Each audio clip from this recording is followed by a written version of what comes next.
కాదని కూడా హెచ్చరిస్తున్నా. నేను చాలా ఏళ్ళు చూసా. ఒకసారి నేనే మోసపోయా. ముఖ్యమంత్రిగా ఉన్నా నిద్రలేసి చూశాను. ఎవరైతే వివేకానంద రెడ్డి గుండెపోటుతో చనిపోయాడు. నేను అనుకున్న పాపం మన ప్రత్యర్థి ఆయన గుండెపోటు చనిపోయాడు అని అనుకున్నాను.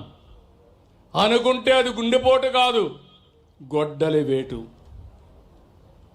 తర్వాత తెలుసుకోవడానికి చాలా సమయం పట్టింది నాకు. అంటే ఒక ముఖ్యమంత్రినే మోసం చేయగలుగుతున్నారంటే మీరొక లెక్క అని మిమ్మల్ని అడుగుతున్నా.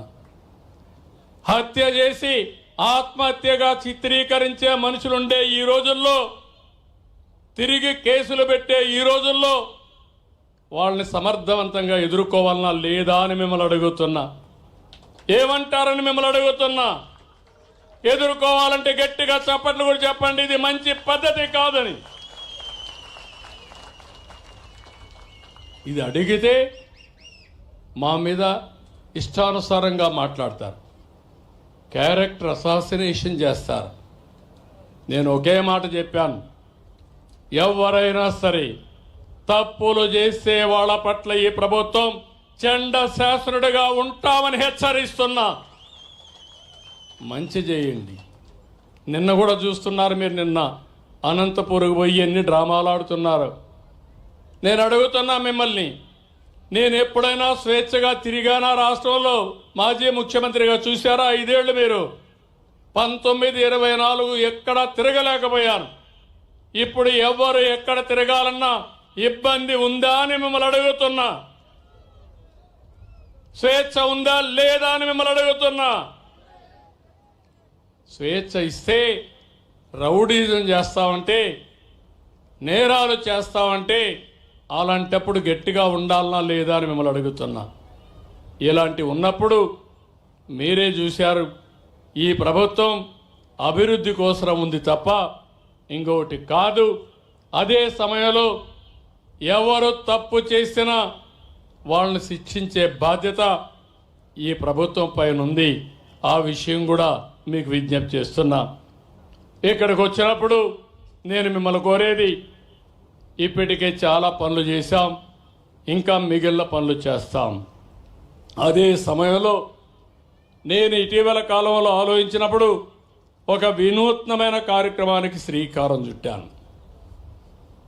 ఆ కార్యక్రమం మీరు చూస్తే ఈరోజు మనందరం కూడా ప్రభుత్వం ప్రైవేట్ భాగస్వామ్యం, దీంతో కొంతమంది వ్యక్తులు పెట్టుబడులు పెట్టి వాళ్ళు బాగుపడి సమాజ హితం కోసం పనిచేశారు.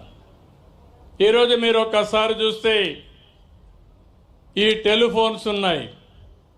ఈ టెలిఫోన్స్ అన్నీ కూడా కొన్ని గవర్నమెంట్ ఉన్నా ప్రైవేటు వ్యక్తులందరూ వేసి మనకు సేవలు అందిస్తున్నారు. అదే సమయంలో వాళ్ళు కూడా డబ్బులు కొంతవరకు సంపాదించుకున్నారు. కరెంటు విషయంలో అదే జరుగుతుంది, రోడ్ల విషయంలో అదే జరుగుతుంది, పోర్ట్లు ఇలాంటివి చాలా వచ్చాయి. ఈరోజు నేను ఆలోచించిన విధానం ప్రభుత్వం ప్రైవేట్ పీపుల్ భాగస్వామ్యంతో మిమ్మల్ని అందరినీ ఆదుకునే కార్యక్రమానికి శ్రీకారం చుట్టాను. జీరో పావర్టీ అన్నాను. తెలుగులో ఎతికాను కానీ మంచి పేరు దొరకలేదు, అందుకే ఇదే బాగా అర్థమవుతుందని జీరో పావర్టీ అన్నాను. అదే సమయంలో 2 విషయాల్లో ముందుకు పోయాం. మార్గదర్శి, బంగారు కుటుంబం.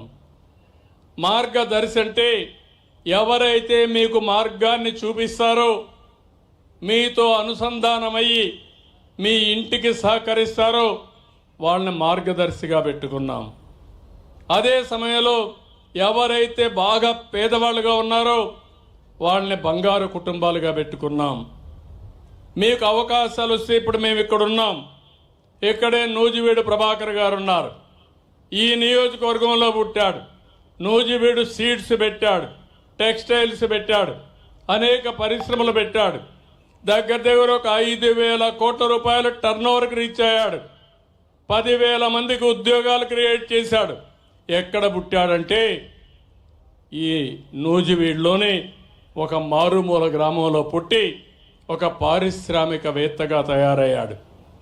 ఇలాంటి వాళ్ళు ఎన్ఆర్ఐస్ వచ్చారు, పారిశ్రామికవేత్తలు వచ్చారు, వ్యాపారవేత్తలు వచ్చారు. వాళ్ళందరికీ ఒకటే విజ్ఞప్తి చేశారు, మీరు ఈ స్థాయికి వచ్చారంటే దానికి కారణం సమాజం. మీకు అవకాశం వచ్చింది, అందిపుచ్చుకున్నారు, మీరు ఈరోజు ముందుకు పోయారు. కానీ మీకు ఒక బాధ్యత ఉంది. మీతో పుట్టిన వారు మీ ఊర్లో, మీతో పుట్టిన మీ బంధువులు కూడా ఇంకా పేదరికంలో ఉన్నారు. వాళ్ళను కూడా పైకి తీసుకురావాలి. డబ్బులు అనేటివి, సంపద అనేటివి అందరికీ మెరుగైన జీవన ప్రమాణాలు రావాలి. అంతేగాని సంపద కొంతమందికే పరిమితమై మిగిలిన వాళ్ళు తినడానికి తిండి లేకుండా, చదివించుకోవాలంటే పిల్లలకు డబ్బులు లేకుండా, ఇంకో పక్క అనునిత్యం సమస్యల సుడిగుండంలో చాలా బాధపడుతూ ఉండడం కరెక్ట్ కాదు.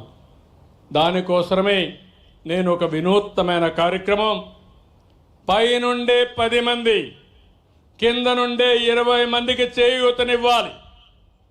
ప్రజలే ఆస్తి. ఈరోజు ప్రభాకర్ రావు కుటుంబంలో, నూజివేడి ప్రభాకర్ గారి కుటుంబంలో వాళ్ళ తండ్రి ఇచ్చిన ఆస్తి కాదు, ఆ కుటుంబానికి ఆయనే ఒక ఆస్తి. ఎందుకంటే ఆయనకు ఒక ఆలోచన వచ్చింది.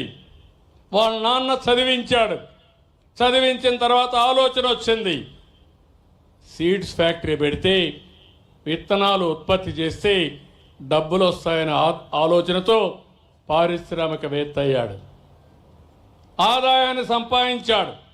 అంటే వాళ్ళ నాన్న ఇచ్చిన వ్యాపారం కాదు, కొంతమందికి తల్లిదండ్రులు వ్యాపారాలు ఇస్తారు, కానీ ఆయన సొంతంగా చేశాడు. అంటే ఆయనలో కొన్ని శక్తి సామర్థ్యాలు ఉన్నాయి, అవకాశాలు వచ్చాయి. అలాంటి వ్యక్తి ఈ గ్రామాన్ని దత్తత తీసుకొని మీకు కూడా అండగా ఉండమని చెప్తున్నా. దీనికి ఒక ఉదాహరణ ఇచ్చాను. అంబేద్కర్ గారు చదువుకోవాలనుకున్నాడు, 12వ సంతానం. ఆ రోజుల్లో షెడ్యూల్ కులాలంటే అంటరానితనం ఉంది, ఎవరు కూడా అండగా ఉండే పరిస్థితి లేదు. అప్పుడు ఆలోచిస్తే బరోడా మహారాజు ఆ రోజు బాంబేలో చదువుకోవాలంటే నెలకు 12 రూపాయలు ఇచ్చాడు. ఆ 12 రూపాయలు చదువుకున్నాడు. లండన్కు పోవాలంటే నెలకు $11 ఆ రోజు డబ్బులు ఇచ్చాడు. దాంతో ఆయన మనం చూస్తే రాజ్యాంగాన్ని రాసే ఒక పెద్ద వ్యక్తిగా తయారయ్యాడు, గొప్ప మేధావిగా తయారయ్యాడు. ఒకవేళ ఆ రోజు బరోడా మహారాజు గారిని సహకరించకపోతే అయ్యుండొచ్చు, అవ్వకుండా ఉండొచ్చు. ఈరోజు అబ్దుల్ కలాం ఉన్నాడు. అబ్దుల్ కలాం ఈ దేశంలో ఒక అత్యున్నత